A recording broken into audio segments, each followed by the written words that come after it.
Slavery, a disgraceful chapter in human history, was abolished over a century ago. Yet, in ways both overt and subtle, the legacy of slavery continues to shape our world. In a twisted attempt to legitimize the barbaric treatment they inflicted upon black slaves,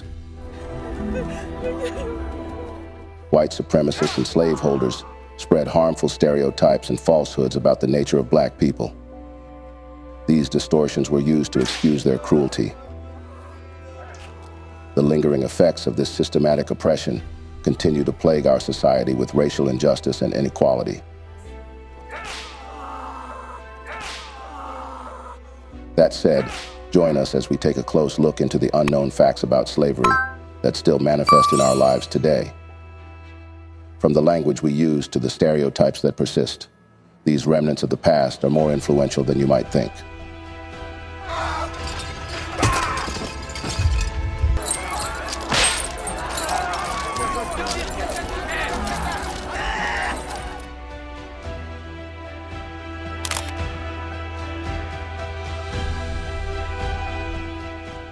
In the era of slavery, slave owners came up with various ways to humiliate their slaves, usually as a form of punishment or discipline.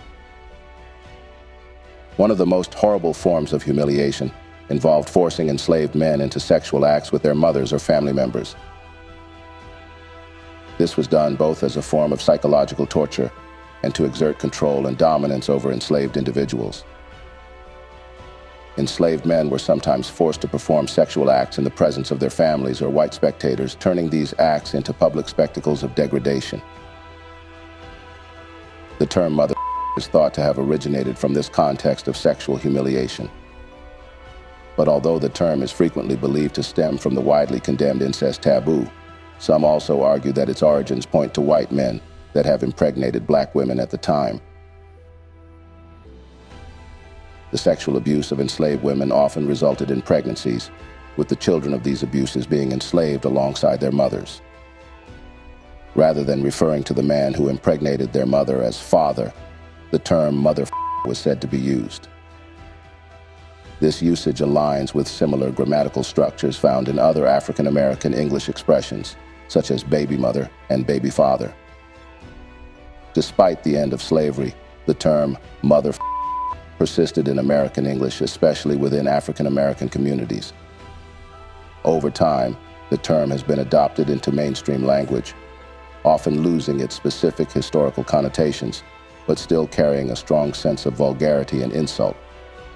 Meanwhile, some argue that this origin is merely a theory that lacks concrete evidence. What do you think?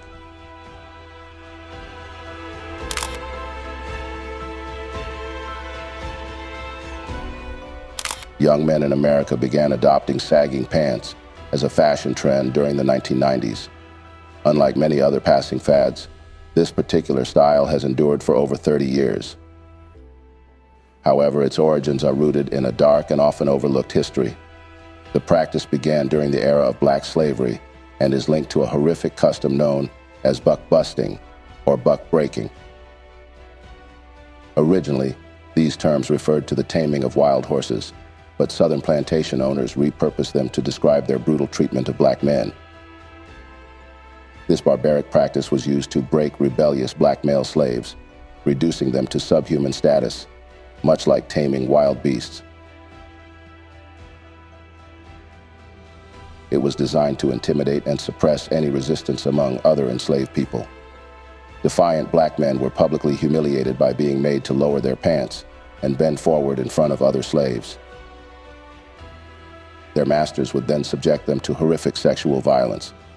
Following this brutal act, the victim was forced to wear his pants without a belt, allowing them to sag as a mark of his humiliation and submission, signifying that he had been busted or broken in.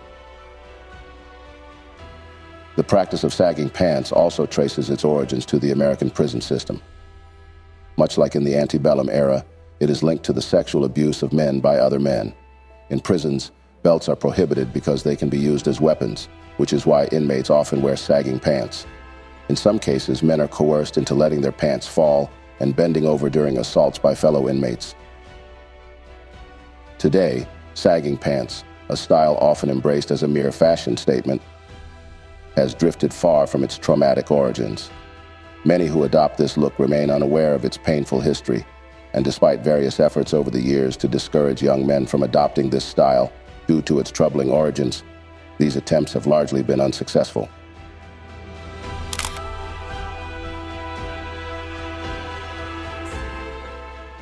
Historically, white women were depicted as embodiments of self-respect and control, while black women were portrayed as naturally promiscuous and even predatory, a characterization symbolized by the name Jezebel. Jezebel is derived from the biblical queen Jezebel, who is portrayed as a wicked and promiscuous woman. During slavery, this character was appropriated to describe black women as inherently sexual and promiscuous, a stereotype used to rationalize and justify the sexual exploitation and abuse of enslaved women by portraying them as desiring such treatment. During the slavery era, lighter-skinned black women were often forced into prostitution or became concubines under a system called plaçage, where they received financial support in exchange for their sexual services. This exploitation was partially fueled by European misinterpretations of African cultures and physical appearances, which were seen as evidence of uncontrolled sexual appetites. The Jezebel stereotype was also used to rationalize the sexual exploitation of black women by white men during slavery. The myth that black women had an insatiable sexual desire served to justify and obscure the frequent abuse of enslaved women. While some enslaved women might have been coerced into sexual relations with white men through force, the stereotype denied the reality of their exploitation. Slavery perpetuated the Jezebel stereotype by publicly exposing the bodies of enslaved women during sales and examinations, which reinforced racist notions of their sexual depravity. The forced reproduction of enslaved women was another way their sexuality was exploited and dehumanized, as their fertility was seen as a commodity to increase the slave population.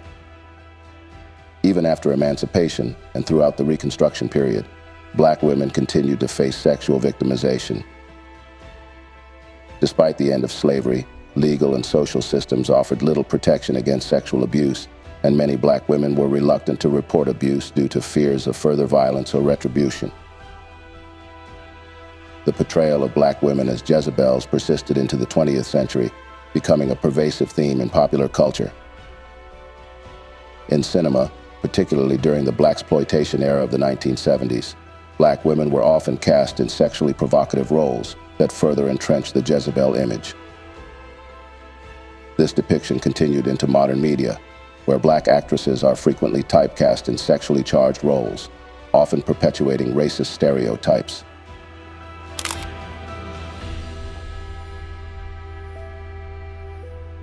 The term welfare queen is not just a modern slur, but has roots tracing back to the era of slavery in the United States.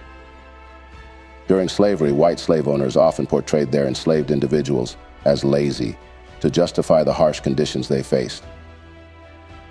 This negative image was used to rationalize the brutal treatment and systemic oppression of black people. The welfare queen stereotype emerged later as a way to demean and degrade black women who relied on government assistance. It portrayed these women as lazy and exploitative, suggesting they were abusing the welfare system for personal gain. This was a false and damaging narrative, as many black women were struggling under the weight of systemic racism and poverty. The stereotype gained attention in the 1970s with the case of Linda Taylor, who became widely known for her alleged involvement in welfare fraud. The media coverage of Linda Taylor was highly sensationalized. Headlines often focused on her alleged luxurious lifestyle and extravagant spending, despite the fact that she was a single mother living in poverty. They framed her as a welfare queen who exploited the welfare system. This portrayal was heavily racialized and sexualized, aligning with the existing Jezebel stereotype that black women were sexually immoral. The sensationalist media coverage depicted Taylor as a manipulative figure who used her sexuality to defraud the system, reinforcing the idea that black women on welfare were untrustworthy and hypersexual.